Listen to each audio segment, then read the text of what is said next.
Watazamaji wa A-Digital, kama ambavyo nimekuambia, leo ni hitimisho na kila shughuli ina waandaaji. Shughuli yoyote nzuri unayoiona nyuma yake kuna watu, na huyu ni miongoni mwa watu ambao wapo kwenye timu ya maandalizi ambayo imehusika katika kuandaa kongamano hili. Anaitwa Madam Madina, mhadhiri kutoka chuo cha CBE pale. Sijakosea majina yako bila shaka. Sogeza vizuri kipaza tuzungumze. Bila shaka. Uko vizuri? Niko vizuri. Umechangamka sana. Nashukuru Mungu. Una nguvu. Na nguvu kabisa. Bwana, swali langu mimi ni dogo tu kwamba uzoefu wako kutokana na maandalizi ya tukio hili kwa upande wako umekuaje? Kwa kweli tunamshukuru Mungu kwa namna conference inavyoenda.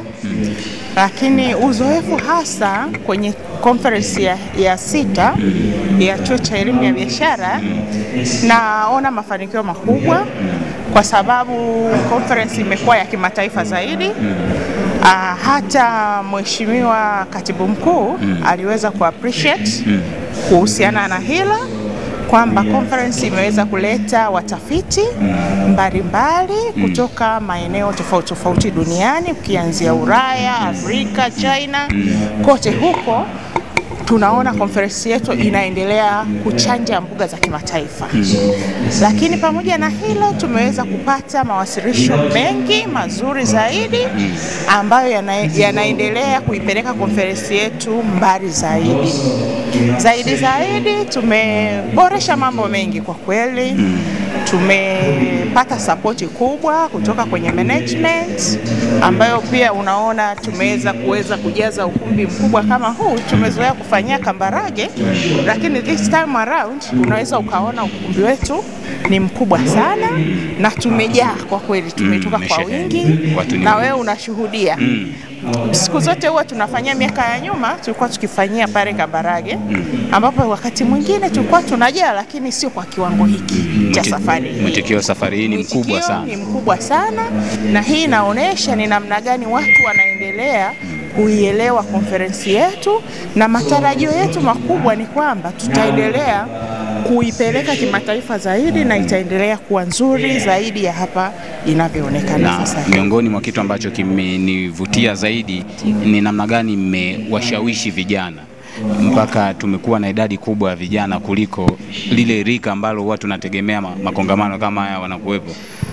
Vijana tunawashawishi kupitia makongamano ya nyuma.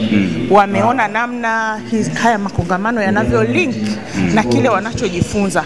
Kwa hiyo kuatendi kwao hapa kwenye haya makongamano, maana yake kunawapa fursa ya wao kuendelea kujifunza. Kwa sababu sisi ni watu tunaotoa taaluma, na malengo yetu ni kutaka vijana wa Kitanzania, vijana wetu wa CBE waweze kujifunza. Na hili jukwaa ni sehemu mojawapo ya kujifunza.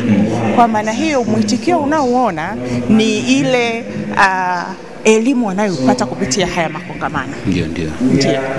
Mimi nikushukuru sana. Asante sana ndugu mtangazaji. Umechangamka sana. Nashukuru sana.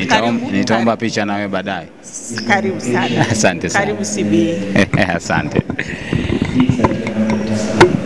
Watazamaji wa A-Digital, bado niko na washiriki mbalimbali. Huyu ni miongoni mwa wanafunzi kutoka pale chuo cha CBE, naye ameshiriki, ni kijana kabisa, na tuzungumze naye.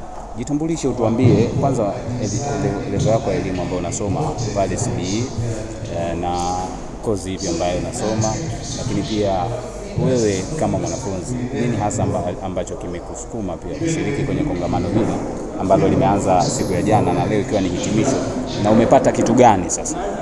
Asante ndugu mtangazaji. Kwa majina naitwa Rashid Jimmy, maarufu kama Jimmy pale chuoni. Mimi ni mwanafunzi wa diploma, nasoma IT katika chuo cha CBE Dodoma campus. Kuhusiana na kongamano la biashara jana na leo, tunajifunza vitu mbalimbali kama kujiajiri. Tunajifunza vitu mbalimbali kama ujasiriamali, biashara ndogo, kwa sababu huwezi kumaliza chuo moja kwa moja kuajiriwa.